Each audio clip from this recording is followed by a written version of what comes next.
আপোনালোকৰ বহুতে হয়তো মাছৰ বৰষুণৰ বিষয়ে নিশ্চয় শুনিছে, কিন্তু আপুনি জানানে পৃথিৱীত এনেকুৱা এখন ঠাই আছে য'ত প্ৰত্যেক বছৰত এঠাইতে মাছৰ বৰষুণ হয়। আৰু আপুনি কেতিয়াবা এনেকুৱা পিৰামিড দেখিছে নেকি যাক আপুনি এই ভিডিঅ'টোত দেখি আছে? এই পিৰামিডৰ ওপৰত ইমান ডাঙৰ শিল কেনেকৈ আহিল? বন্ধুসকল, আজিৰ এই ভিডিঅ'টোত পৃথিৱীৰ এনেকুৱা 5 পৰিঘটনাৰ বিষয়ে ক'ম যাৰ বিষয়ে আপুনি কেতিয়াও শুনা নাই। বন্ধুসকল, ভিডিঅ'টো শেষলৈকে নিশ্চয় চাব। Number 1, fish rain.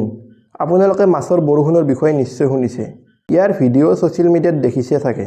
কিন্তু পৃথিৱীত এখন এনেকুৱা ঠাই আছে য'ত এবাৰ নহয় প্ৰত্যেক বছৰে মাছৰ বৰষুণ হৈ থাকে।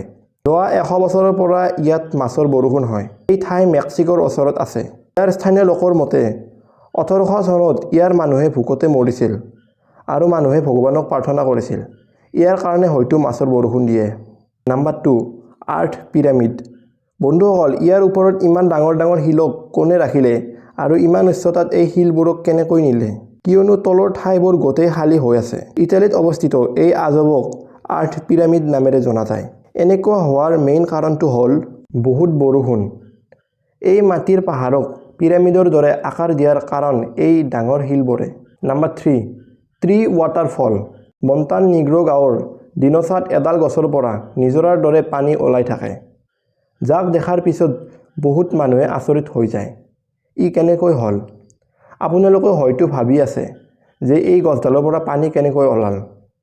এই প্ৰাকৃতিক পৰিঘটনা হয় যে যেতিয়া বৰষুণ হয় তেতিয়া মাটিত পানীৰ লেভেল বাঢ়ি যায় আৰু গছৰ পৰা পানী ওলাব ধৰে।